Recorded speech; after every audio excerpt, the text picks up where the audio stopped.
You're tuning into Black and White Sports on YouTube. The no-holds-barred truth on sports. The main event starts now. I'm back. Rodrance for Black and White Sports 2. Let's talk about the 49ers and Deebo Samuel, because it seems the news is breaking that the Jets are now the front runners, or the front runner in the clubhouse. Is that the saying? Ah, hell, who knows? Who knows? Full disclosure, I am a lifelong 49ers fan. Some 49ers fans are pissed that I'm okay if they trade Deebo. I'm okay if they trade Deebo as long as the compensation is fair, and plus we get some picks back for what I hope is not a historically bad trade for Trey Lance. So we will get to, let's do the front runner thing first. Okay, because this news is just breaking out there. I mean, we kind of thought that the Jets were going to be the ones, but this also touches on the Packers as well.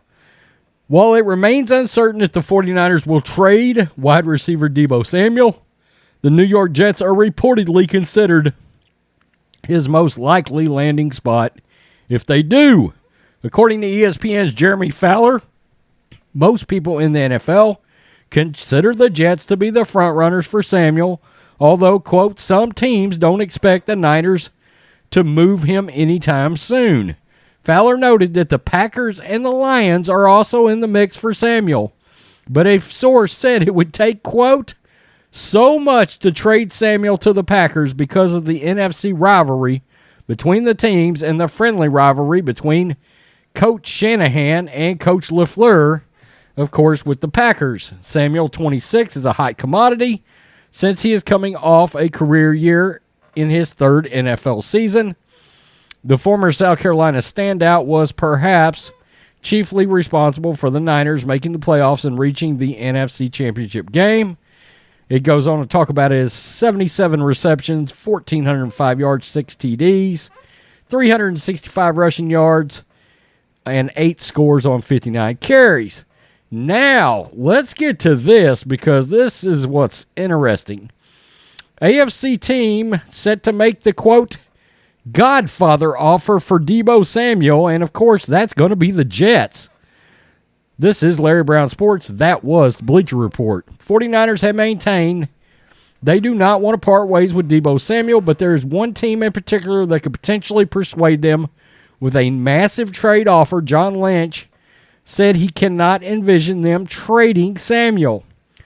During Trey Wingo's, good old Wingo, quote, Draft Insiders podcast this week, Tony Pauline of Pro Football Network said there is a belief around the NFL that the Jets will make a, quote, Godfather offer for Samuel. That is an offer that San Francisco cannot refuse.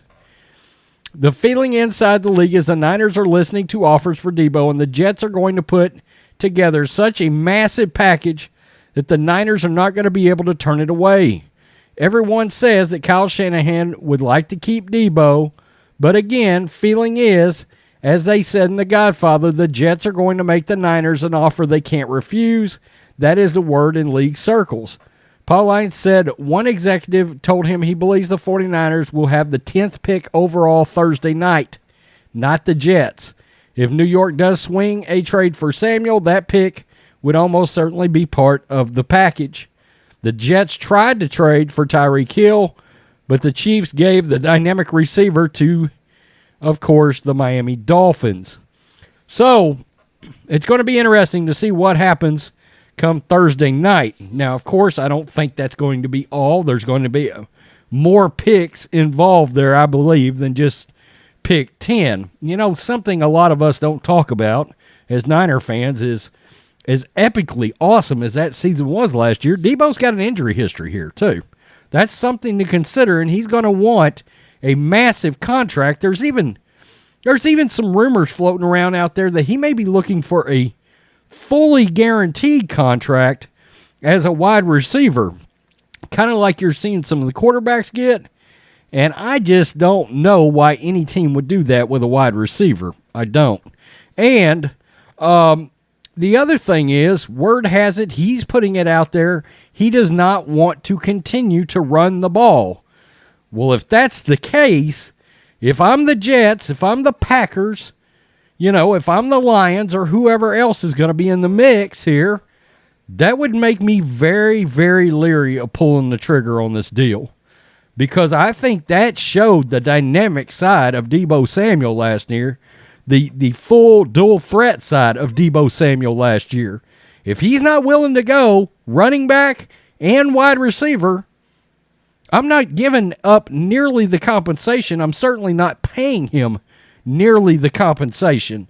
I believe you pull this trigger for one reason for sure.